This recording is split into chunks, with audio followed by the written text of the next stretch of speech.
Embryo transfer చేసినప్పుడు కానీ లేదా న్యాచురల్ వేలో వాళ్ళు కన్సీవ్ అయినప్పుడు కానీ ఆ ఎగ్ నుండి ఒక బేబీగా ట్రాన్స్ఫర్ అయ్యే ఆ మొత్తం పరిణామం ఎలా ఉంటుంది అంటే చాలామందికి చాలా ఇంట్రెస్టింగ్గా ఉంటుంది. క్యూరియస్ క్వశ్చన్ ఇది యాక్చువల్లీ, ఈవెన్ నాకు కూడా.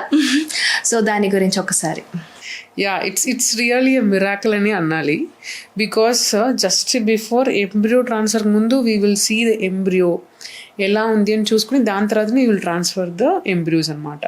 సో ట్రాన్స్ఫర్ చేసిన తర్వాత పాజిటివ్ స్కాన్లో హార్ట్ బీట్ కనిపించడం and then crossing 3rd month 6th month and then they will come back with baby. So from egg to baby అన్నప్పుడు even we are like surprise to see them as a kids. And then it is not such a easy procedure, to be frank. Even though end of the procedure is happy moment untadi gaani, it's not that easy procedure. It takes quite some time and it starts with etlante like stimulation process start avutadi and then pickup procedure untadi. We'll take out the eggs and then we'll fuse the eggs and sperm. Fuse చేసిన తర్వాత we will put it into the incubator. Okay. And then we'll see the day 5 blastocyst అంటాం. ఆ ఎంబ్రియోని మళ్ళీ freeze చేసుకొని when the time comes అన్నప్పుడు మేము ఇది embryo అనేది ట్రాన్స్ఫర్ చేస్తాం. ట్రాన్స్ఫర్ చేసి మనకు ఒక 2 weeks తర్వాతనే రిజల్ట్ వస్తుంది. రిజల్ట్ వచ్చిన తర్వాత like we will follow with scans అనమాట. నెక్స్ట్ స్కాన్ చేసినప్పుడు will get to know how the baby is growing, heart beat ఎలా ఉంది అదన్నీ తెలుస్తుంది అనమాట. So it's a miracle story. Fertility treatment తర్వాత వచ్చిన బేబీ అయితే టెస్ట్ బేబీ అని అనేస్తారు. సో టెస్ట్ బేబీ అని ఎందుకు, ఎలా కన్సిడర్ చేయాలి, అలా అనొచ్చా? అనో ఇట్స్ అ మిత్ అని అనాలి. సో టెస్ట్ ట్యూబ్ బేబీ అంటే కొందరు అనుకుంటారు బేబీ అనేది టెస్ట్ ట్యూబ్లో గ్రో అవుతుందని. No, it's not like that. It's misnomer. See generally పాతకాలంలో సైన్స్, ఇప్పుడు ఐవీఎఫ్ అనేది ల్యాబ్ని అంటాం కదా. సో ల్యాబ్ అన్నాకనే వాళ్ళు ఎట్లా కెమిస్ట్రీ సైన్స్ ల్యాబ్ లాగా ఓకే టెస్ట్ ట్యూబ్ ఉంటుంది దాంట్లో బేబీ గ్రో అవుతుంది అని అనుకుంటారు అనమాట. But absolutely it's wrong. Baby అనేది టెస్ట్ ట్యూబ్లో గ్రో అవ్వదు. చెప్పాలంటే we'll have some dish kind of thing ఉంటుంది, ఒక సర్క్యులర్ ప్లేట్ లాగా ఉంటుంది కానీ ట్యూబ్ యాసెస్ ఉండదు. అండ్ దెన్ ఆ ఎంబ్రియోస్ అని చాలా చిన్న స్ట్రక్చర్స్ అండర్ మైక్రోస్కోపీ మనం మ్యానిపులేట్ చేస్తాం అనమాట. అండ్ దెన్ ఆ డిష్ లో it will grow for 5 days అంతే. ఆఫ్టర్ దట్ ఆ ఎంబ్రియోని మేము మదర్కి ట్రాన్స్ఫర్ చేసేస్తాం. Completely it grows in the mother womb only, గర్భసంచిలోనే గ్రో అవుతుంది. So it's a misnomer, it's a myth. అంటే మనకి చూస్తే పెళ్ళైన తర్వాత ఒక 6-7 years తర్వాత కన్సీవ్ అవుతారు.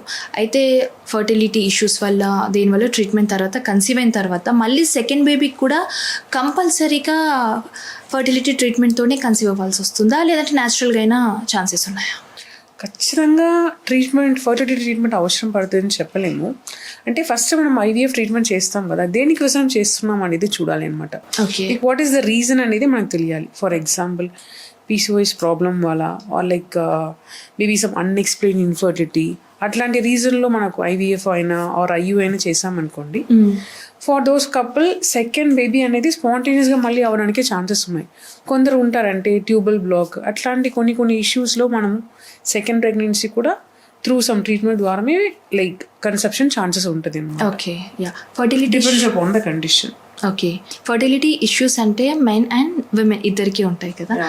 మేజర్గా ఇప్పుడున్న జనరేషన్లో మీరు ఎక్కువగా ఎవరికి చూస్తున్నారు, అది ఎలాంటి ఇష్యూస్ ఎవరిలో కనిపిస్తున్నాయి? సో ఇప్పుడు ఆల్మోస్ట్ ఇద్దరు మేల్ ఫీమేల్ ఇద్దరు కాంట్రిబ్యూట్ చేస్తానమాట. ఐ కెన్ సే ఫీమేల్ 45-50% అంటే మేల్ కూడా ఆల్మోస్ట్ 45-50%.